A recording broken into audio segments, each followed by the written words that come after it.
Tout paraît plutôt calme ce matin dans ce service de réanimation. Et pourtant, même sans urgence, dans chaque box, on s'active. Toilette des patients, soins, injections. Chaque matin, les médecins de garde font une mise au point pour chaque patient. Ils sont 3 médecins en journée et 1 réanimateur de garde le soir, accompagnés par une équipe d'environ 45 personnes. Mais alors pour le patient, urgence ou réanimation, quelle différence ? Le type de prise en charge est un peu différent dans le sens où en service de réanimation, en fait, il y a un pré-tri qui a déjà été fait, c'est-à-dire que nous ne sommes pas un service d'urgence porte. Les patients ne se présentent pas à l'entrée des urgences. Ils nous sont annoncés par les services d'urgence extérieure ou les SAMU ou les pompiers. Et en général, les pathologies concernées sont du type défaillance multiviscérale, soucis cardiaques, rénaux, pulmonaires.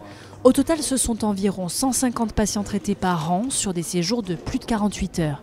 Et une fois transportés par le SAMU ou le SMUR, le travail de l'équipe médicale et paramédicale commence. Le patient est pris en charge dans un box par l'équipe médicale et paramédicale, composée d'infirmières, des soignantes, la surveillante. Il est monitoré avec le scope, mis souvent sous respirateur. Il a un premier bilan, une radio, éventuellement un scanner en urgence.